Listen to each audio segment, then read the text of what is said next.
Hello,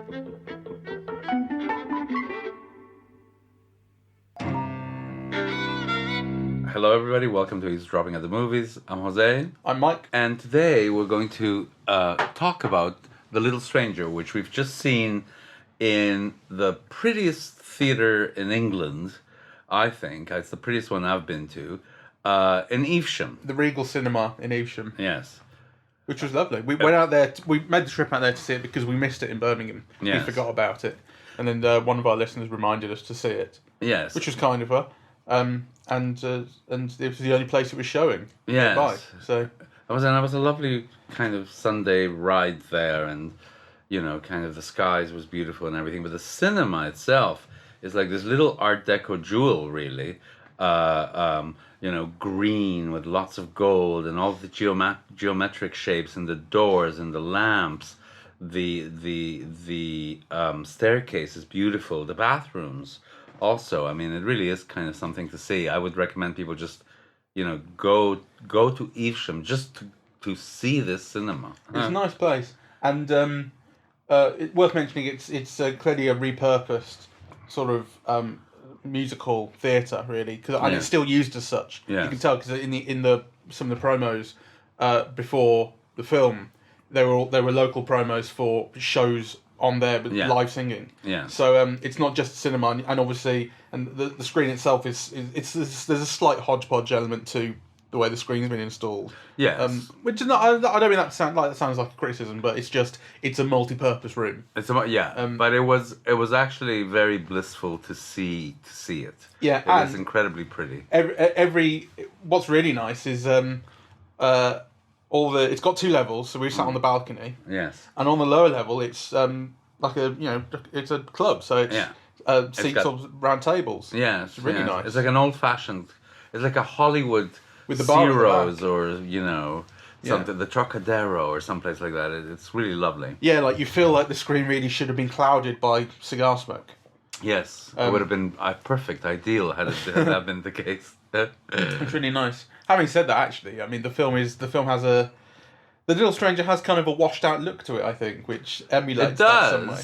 I couldn't tell actually if that was. I can't tell how much of that was designed aesthetically and how much of that was due to using a digital projector, because there were times, particularly later in the film, where there are some very visually dark scenes where the blacks are really washed out in the image, and the contrast is very poor. And I wonder if seeing it projected on film would have made a difference. Well, I mean, it does typically, but I wonder if it would have in this film. I don't know how much of it was built in. Well, you can tell that the film has been carefully designed, right? So there's like a color scheme, and there are some shots, for example, where you see the Domhnall Gleeson character through a window, and basically like his face is all washed out, and so I think there's a sense in which it's purposeful. But on the other hand, there were times when you thought, is this the way it's meant to look? Like it was too washed out. And actually, I felt that was kind of a little bit of the problem with the film as well. It's directed by Lenny Abramson. Who he's an Irish film director, and this film is made with Irish money, at least in part. The Irish Film Board, I think. Right. Though it's set in Warwickshire. Yes. In 1948, it was a pleasure to hear a couple of very broad sort of Brummie accents in the mix, which was nice. Yes. But a lot of it is that very clipped sort of upper middle class English that that is a staple of sort of Merchant Ivory and that type of thing. It's like the most English film I've seen this year.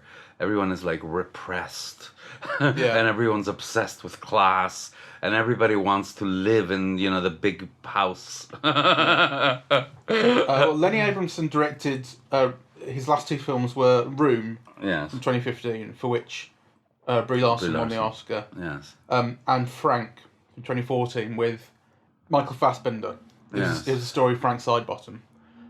Both of which films I had problems with, and I'm not really keen on Lenny Abramson as a director, I think. Yes. But I think the films had their pleasures as well. But actually, I came out of both of those films feeling they could have been better directed somehow, and this I feel is a lot better in that respect. I think there's Did you? Because I thought I don't think it's brilliantly directed, but it has a tone, it has a consistency of tone. But it has too much of a consistency of tone. I mean, okay, the reason why I'm frustrated with the film is because to me, I'm not clear on, what Happened. Well, I think there's ambiguity sort of designed into the story. It's not just. I think it's the problem actually that one of the other patrons in the cinema was saying this on his way out, that there's a lot of mumbling. It was very hard to hear what the characters were saying. I couldn't decipher. I mean, all of the opening dialogue, I couldn't decipher any of it. And, particularly the young maid, right? Like, I just could not understand what they were saying. There were points where clearly the dialogue is important and you just miss it. Yeah. And you don't get a chance to go back because it's a film and you can't rewind it. Yes. And I mean, I wasn't the only one to think that, clearly. No, I thought the same. I mean, I think this film, to me, it has so many problems. Doug Poulter, is that his name? Will Poulter. Will Poulter. I think he's terrible. I think... and we loved him in Detroit. I love him as an actor, actually. But this one, it seems like he's horribly miscast. The makeup is obtrusive. It's like his performance doesn't exceed the makeup in a way, and it's almost like the makeup, encases him in. So, I think that character is wasted. I also think that Gleeson is too much of a one-note performance. It's all kind of restrained, closed in. And actually, initially it has a certain mystery, right? But then there's no variation in the rest of the performance, which bothered me. So I think Ruth Wilson is fantastic. Charlotte Rampling is, a cinema magic. Like, she's just got such presence that every time she appears, there seems to be something else going on, which is really interesting, right? And she brings a kind of mystery as well. But, in a film that keeps returning to the same moments. So kind of, let's just say what it is. The story is about, a young kid who in, 1919. In 1919, goes to visit this grand house with his mother, who used to be a maid at this house, and sneaks into the house, and is overwhelmed by how grand and beautiful it is, and he steals an acorn off of a painting. He breaks it off the picture frame. That's right. Anyway, and so then the film begins when he's now been, in the service. He's been a doctor in various places, and he's returned home, and he's now a doctor, right? And the original return to this grand house is so that he can treat the eldest son. No, it's so he can treat the maid. Oh, the maid, right that's at the right. Start. And but he obviously he meets the eldest son there, Will Poulter's character, who is horribly disfigured. Yes.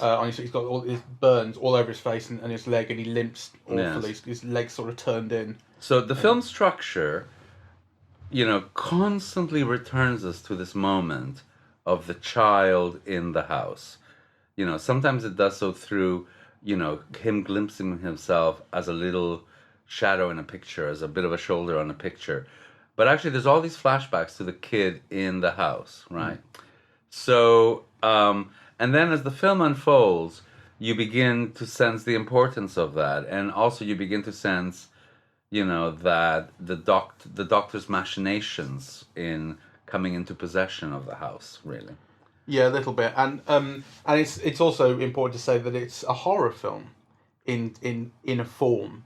It's it's kind of a gothic-y, very repressed English horror for the sophisticates, but it's got like a kind of Hereditary feel in a way. Like, it doesn't go as nuts as Hereditary, but it has that kind of growing sense of unease as to something going on. Yes. Okay, so can we now move on to spoilers? Yeah. Let's say that's the end of non-spoiler territory. Because I thought as horror, it didn't work. Like I wasn't scared at all at any time. In terms of a supernatural thriller, you never got a sense of, the possibility of otherworldliness, really, or I didn't, right? And in terms of a whodunit, it's not rendered clear either, right? So kind of those are the kind of three, genres that intermesh in this, and I found each of those iterations or the way that the film performs each of those things very unsatisfactory.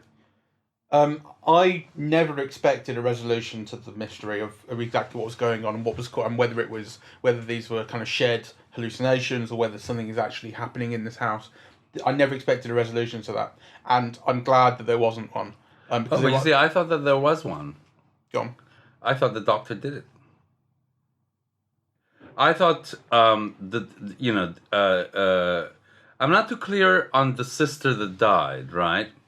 Yeah, the young girl that dies right. She dies before even the film starts. But I don't think we're told how she died.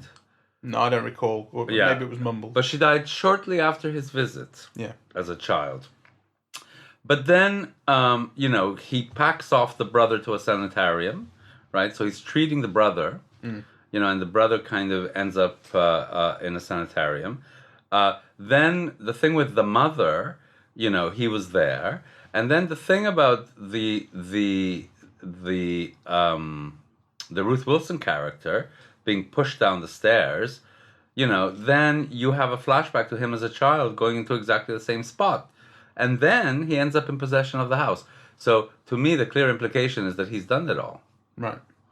Did he end up in possession of the house? They didn't get married in the end. No, they don't get married, but, he's walking through the house and he's fixing things in it at the end. Oh, right, okay, sorry, yeah.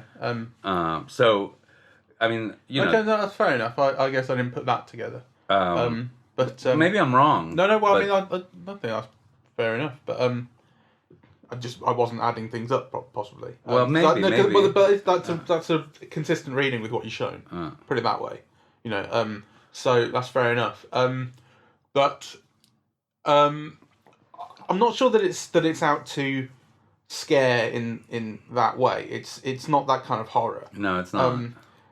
It does have a couple of there are a couple of sort of staples in that you've got that door slamming without anyone touching it, and kind of an overwhelming sensory overload when Charlotte Rampling's locked in the room, and you got all the bells going off at once, that sort of thing. So it has a couple of bits, but they're not kind of throughout the film. There's a period in the film where that kind of happens. Yes.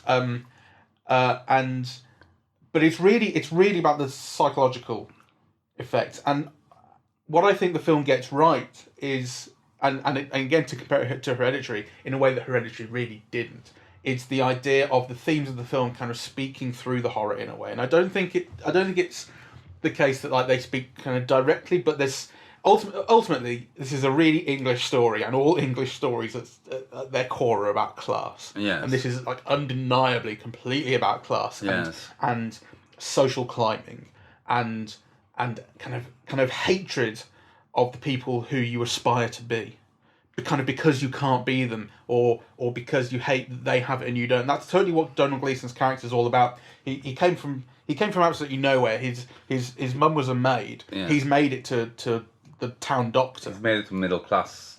So exactly, and he plays the part, right? He doesn't speak like a yokel. He doesn't speak like a kid whose mum was a maid. He speaks in that snippy, kind of short, cut off, middle class way. Well, actually, he's got a line that I've heard that friends of mine have echoed, which is, that kind of class mobility through education.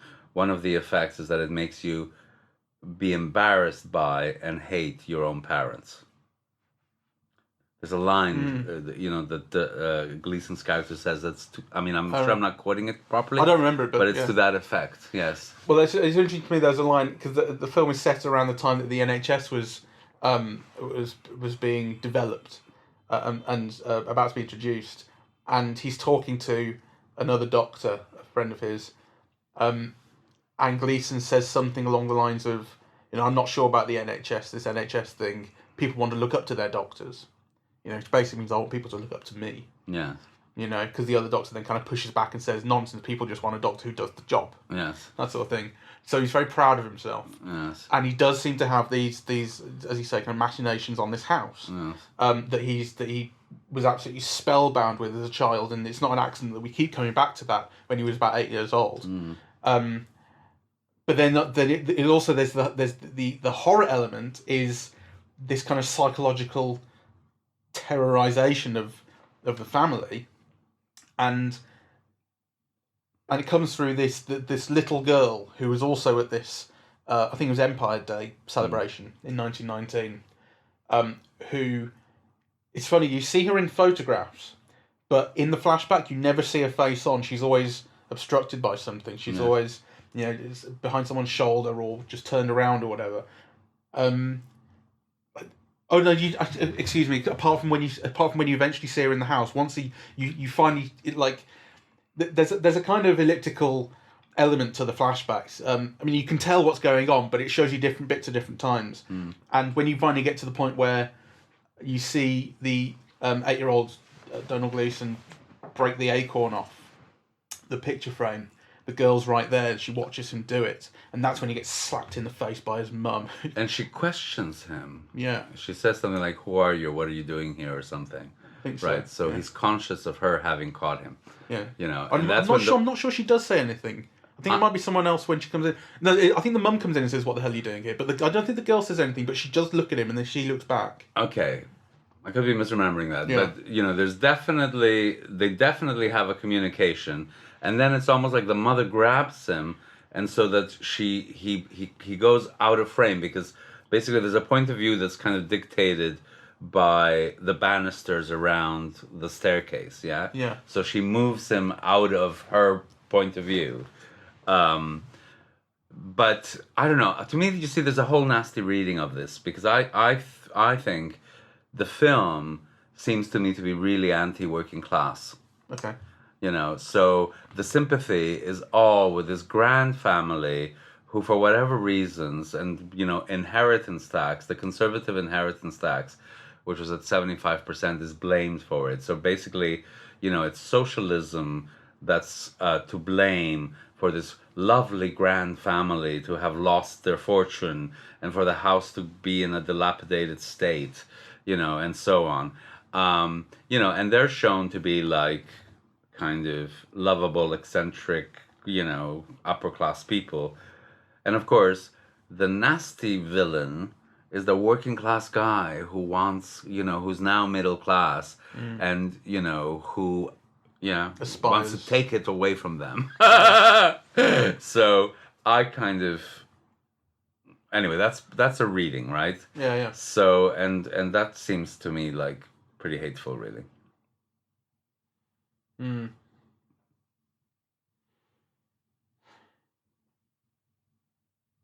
You're quiet. What are you thinking? No, I'm not trying to disagree with you or anything. I'm not like looking for ways to go, "Oh, I don't be wrong about this somehow." I'm not even suggesting that you would. I'm just wondering, what you're thinking. What you think? Well, I just hadn't really thought about it that way.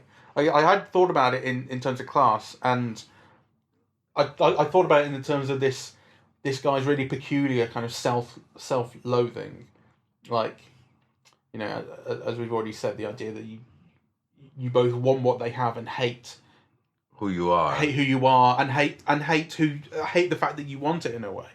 It's because clearly he's not happy with himself. Otherwise, he wouldn't be so keen to get into the place. And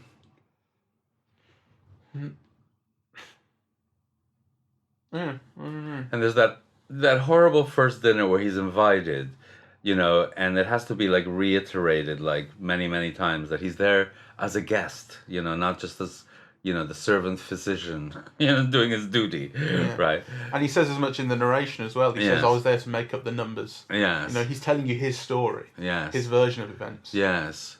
That's interesting as well, actually. So let's backtrack a bit, because I'd forgotten that. He is the narrator, isn't he? So you are seeing everything from his point of view. And you also know at the end that he lies, because, when there's an inquest, about, is it Caroline, yeah. Caroline's death, the maid says, oh, she was very happy. She was obviously delighted. She'd made a decision. She was going to sell off, go to America. But he says, no, no, no. It was suicide. Well, clearly, it wasn't suicide, right? So, yeah, kind of. I think all of that was interesting, really, to me, and it kind of supports my argument. Really, it is the you could argue that it's the revenge of the working class on the local ruling family, but on the other hand, you could also argue that it's the working class that's kind of blamed for the destruction of the local family, of this very nice group of people. Yeah. Oh, and ultimately, you're right. Then the sympathy lies with them. But then on the other hand, it's not clear until really towards the end that Domhnall Gleeson's character is the villain that you think he is. I mean, I saw it coming. Okay. And I think for me it was only once he kind of coerced Caroline into getting engaged to him. Yes. Then I started to think that. Yes. Until then, he was a friend of the family, and actually, I felt the moment in the car, although it kind of turns bad, was initially romantic. I thought. Well, I thought so too. I mean, but my thing is also because I was thinking this is also a kind of whodunit, because halfway through the film, you get the sense it's not a supernatural thriller, right? There's not going to be a monster or a ghost or, the house is not going to come alive, So then I begin to think, well, it has to be a whodunit, really, right? And then kind of once I began to think of, in that sense, then he was the only, possibility, really. So yes, but there were moments where. And actually, that was interesting, because on the one hand, he's such a recessive figure. He's so closed in. You do get the sense of a period and a time, where every word spoken is a measured word, because it can have so many consequences, right? So, that aspect of being like completely closed in. I think that's very good. But then it has to change, later on, and so it's in that sense that I find his performance kind of a bit unsatisfactory, because once it's clear that he is coercing her into marriage, my God, he buys her wedding dress and headgear and has her measured all without her knowing, right? Like, yeah. I don't think his performance doesn't change. I think that's being a little bit unfair, and I think it may be the case that you, having kind of seen it coming earlier, were more prepared for that, whereas what I saw was his performance being slightly modulated. He does get snippier. He does get, he's slightly quicker to sort of anger or kind of demand that people shut up and listen to him a little bit. He gets a little bit less friendly. And I think but he doesn't change very much, but it's the context within which his character is operating that changes. And that affects the way he behaves within it. No, I suppose I would largely agree with you. So the performance does change and so on, but in a very minor key. My feeling is that it should have changed in a larger key. That's fair enough. But like I said, I think it was the changing circumstances and the changing kind of idea of who he was, and the idea that he might not be such a good person underneath it. Then, that was the context within which I kind of felt him change. If you see what I mean. Yes. As opposed to it being just a straight up kind of shift in performance style. Yes. I can see what you mean though, but it's like I don't really. I didn't have a problem with the performance. I must say, I thought he was pretty good. There is something. There is something. I don't know, magnetic or entrancing about the performance, that about the closed in and so on. So, I don't want to diss it. Yeah. Because it is compelling in some way. But I do think to keep everything on such a minor register is to me a mistake. Fair enough. But then, as we were saying in the car, it's a room with a view with a pond and a lake. the Eddie Izzard thing of how all English films are just people walking into rooms and going, oh, what is it? Oh, it's a lot like that. I mean, there is no, apart from maybe the bit where Charlotte Rampling goes mental in the room. Yes. There's really no kind of higher register to it. And actually, having said that, I mean, as kind of interesting as your reading of it as having been down to Domhnall Gleeson's characters, kind of behind everything, that doesn't explain really what happens in that room. Well, I mean, part of my dissatisfaction with the film is, and I'm not absolutely certain about any of this, right? So it's just an argument, but part of my dissatisfaction for the film is that if the film is a whodunit, part of the payoff is that you always show the audience how it happened, right? Whereas here, all that you see is the door being shut, right? Being shaken, right? And then she's pushing out, and then somebody pushes in, right? And then it cuts, and she's lying in bed with her veins cut open. But there's also there's a ton of noise going on in the soundtrack. Yeah. And the question is, what's happening? Is it in her head? Is it just the soundtrack kind of emphasizing the feeling, whatever? Yeah. But also you get a shot from the other side of the door, and there's nobody there. Oh. Which is not to say that it must be a ghost, or because it could be the film lying to you. If it's Domhnall Gleeson's story and he's the one telling it, then he's allowed to leave out whatever he likes or change whatever he likes. Yes. Maybe it's not just the narration that's unreliable. Maybe it's the whole storytelling of the whole film that's unreliable. But also, I guess I didn't discount the idea that it could be supernatural in a really low key way. That as I say, with that kind of with that feeling of there's something under here that's bubbling and making everyone uneasy and preying on the women in the family in a weird way as well. Yes. Well, you see, the reason why I think he did it is, in a way, he knows the house like even the inhabitants don't, right? Because that moment where you see him going in, the house is barred as a child, right? But then he enters through the kitchens, and then you see him going through the back corridors, right, that take him right to the house. So he's familiar with all these servants' paths through the house, right? And then just that shot, the final shot with him as a child looking over the same banister that Carolyn has been thrown out of, right? To me, it just kind of makes that connection. Yeah. And then, and then back to him kind of, walking through the house that he's now fixing up, which to me implies, that he's bought it, right? So that's fair enough. But it's very unsatisfactory because, the reason why I keep saying it's a theory, or it's an idea, or it's my take or interpretation, is because actually I'm not sure, actually if it is a whodunit, then I would, we deserve to know how, right?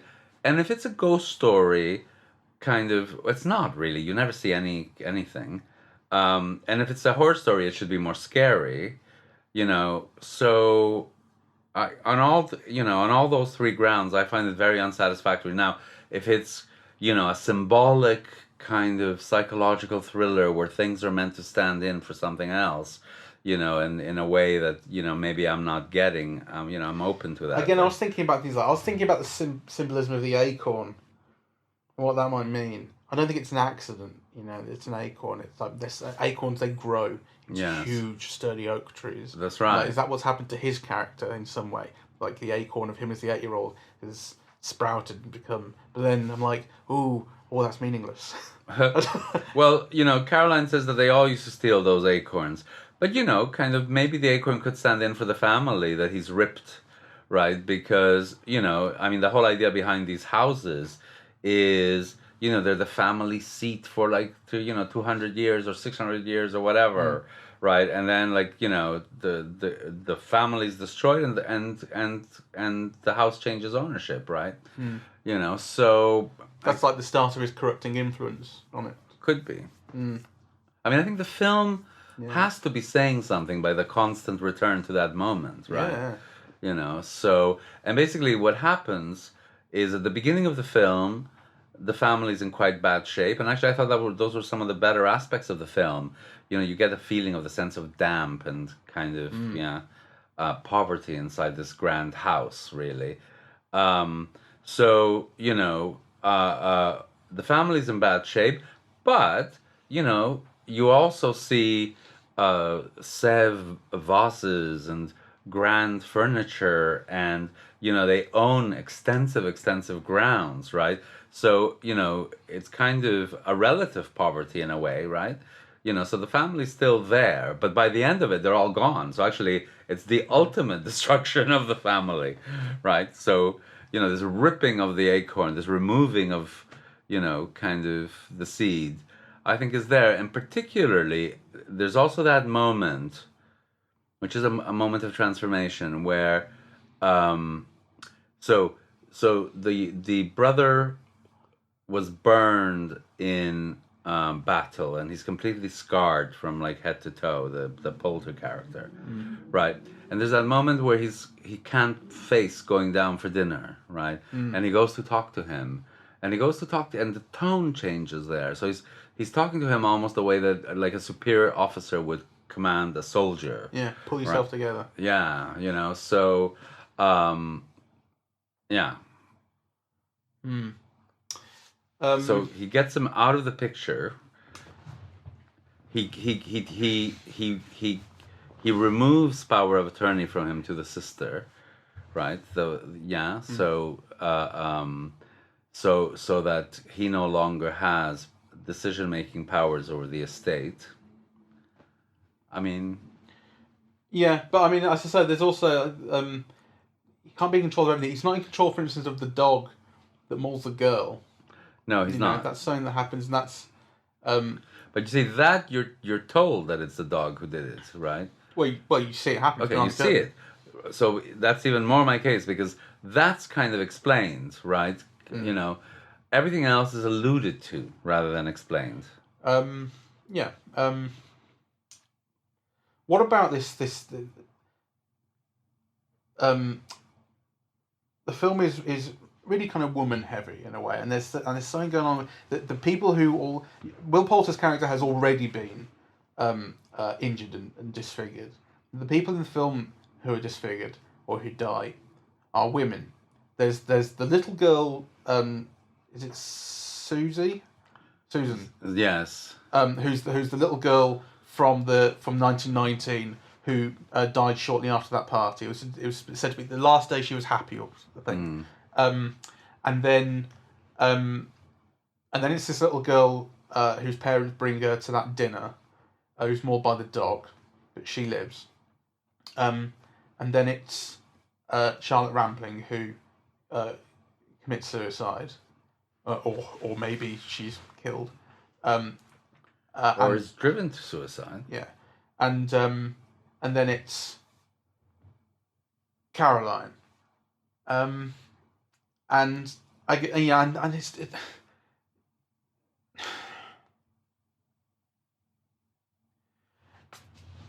I don't think it's a misogynist film, but I think in a way it's about misogyny. There is misogyny, kind of. There's casual misogyny, particularly with like for instance at the party scene with the other doctor who works in, the big fat bloke who's says a couple of pretty derogatory things about women. It's always women that this happens to, and he says some derogatory things about Caroline, which clearly Domhnall Gleeson is not thrilled with him saying that. But on the other hand, the film kind of, to me, suggests that Caroline is like a lesbian. The one moment that she comes alive in the film is when she's dancing with the other girl, and you can really see her like let loose and be alive and lively and laughing and having fun in a way that never happens in the rest of the film. There's a feeling of her being trapped. Yes. In a way, like she's sort of, she's bright and she's capable and can do and always talked down to yes. by men, really, yes. and controlled, or people attempt to control her at least. But there is a feeling of her being trapped to like like the house is a sort of really twisted fairy tale castle. Well, not twisted, I suppose. That's what fairy tale castles were. They were places to trap women. Yes. Rapunzel, let down your hair. But then I suppose the twisted part is Domhnall Gleeson's character. It's like he's not the sort of knight in shining armour. He's there to try and take over the castle and keep her there. Because it's her desire to get out that he can't abide. You know what I hate about this film? Yeah. Most of all, is that it makes me feel that I have to go read Sarah Walter's novel in order to really find out what happened. And to me that's a failure of an adaptation. Yeah. That's true. Sarah Waters. Yeah. So whatever good elements.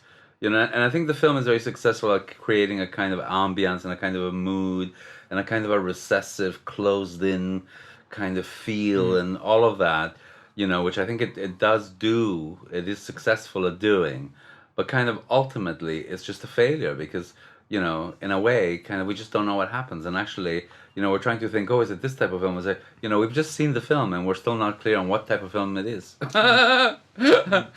Well, I think I maybe have a slightly clearer idea of what it was going for than you do. I think you maybe... I think what you're saying about it being a failure as a horror or a failure as a whodunit is basically to say that the film was going for that and didn't make it. And I'm not sure that it was. But then maybe it's a failure that it didn't even try to do those as much, Well, kind of structurally, like when it got to the inquest at the end, right, I think... this is exactly the kind of scene that you would expect at a whodunit, right? It even has, like, an inquest scene with a judge, right? Like, trying to establish who did what. And the only person, or the people who really don't know is the audience. But those scenes are always awful in those films. I love them. I will never accept that the end of Psycho is satisfying. Then you have 20 minutes of the guy explaining that this is what happened. Well, I like them, and I like it in all ranges. I even like, in Murder, She Wrote when they tell you what happened. Right? So it's fair enough. This is not that kind of film. But in that case, why not go all out and kind of do the, whatever other kind of film you were trying to make? Because it seems to me that this is a hodgepodge of elements, that has settled on some kind of symbolic, elusive register, right? But kind of without working those patternings of illusion through, so that the audience can latch onto them and make something else with the film.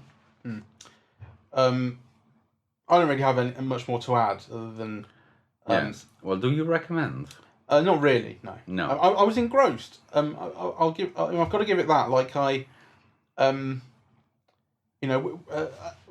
to go back to being the directors, Lenny Abramson, in Room and in Frank, there were long stretches of those films where I wasn't very interested at all. In Frank, it was all over the place. I felt, and in Room, it was like everything was in the room. Yes, was great, and then once she got out, spoilers, I felt the film kind of fell apart for me. But and this film doesn't inspire me to think that he's got any better. Well, it does have its tone, and I appreciate that, and I think it's got good performances, and it has a sense of style and period and kind of era and class. Yes, that I think are strong. Yes, I agree. And I think on top of that, I think although we maybe think it was visually kind of I don't know what the word is, like blurry or faded or whatever. Not blurry, but sort of there was a weakness visually, but the kind of production design I thought was fantastic. Yes. Apart from the one set that stands in for the centre of the town, which is just like looks comes straight out of Coronation Street. It looked really cheap, that. But everything else, everything around the house, I thought was fantastic looking. I mean, I was quite engrossed until about halfway through, and then actually, towards the end, I kept wanting it to finish. Yeah. Yeah, I thought kind of, Yeah. like I've given you your shot. One thing I would say is that I'm glad that it's a film, and this is spoilers by the way. Glad that this is a film that finally killed the dog. Many films, so many films that I think what it is right. Because is this a 15? I think it might be 15 rated. I'm not sure. Maybe it's a 12. No, it's a 12A. But they kill a dog. Yes. So, well, because no, this is what's happened in the Meg and in Venom that we just saw. You know, if you want your film to go for 12A, then you show the dog and you put it in peril and then you let it live. But in this film, but not here. Put it down, man. You know, put it down gently though. Put it down gently, but also for doing something that really wasn't its own fault. Yes. You know, that girl's winding up that dog. I mean, I thought again the black dog was kind of symbolism. I thought that was pretty straight up, sort of that it's symbolism of Will Poulter's depression. Yes. You know, that's what a black dog is, isn't it? Depression. Yes, except that the black dog is associated with Carolyn, not with Will Poulter. Well, that's only because he didn't come out of his room. Because he's so depressed. I think this is... We're now wrapping it up. I don't recommend it. I don't recommend it either, but I'd be keen to see what other people think, because a couple of people have mentioned this to us. Like, this isn't just we're going to see whatever's on at the cinema. Like we paid made an effort. We paid attention to this because a couple of people have picked it out and said, I wonder what you think, and well, that's what we think. Yes. But I'm keen to sort of hear their comments, because whether they were disappointed in it or saw something in it that we didn't. Also, it's a kind of a genuinely puzzling film, so and I suppose what we've done is kind of offered some interpretations, but really we're not set on them. I mean, it's still kind of, as I said, I feel almost like I have to go and read the novel to really find out kind of what happened. So we would really welcome your feedback and your views on it. So perhaps the best thing today was not just that the cinema was so pretty and gorgeous to be in. Maybe we just kind of missed some major aspects of the film, and if we did, the dialogue. Yes, and if we did, then do feel free to let us know. We'd appreciate it, in fact. Yeah, absolutely. We're on. You can find us on Facebook and Twitter. You can listen to us on iTunes and SoundCloud, and our website is eavesdroppingatthemovies.com.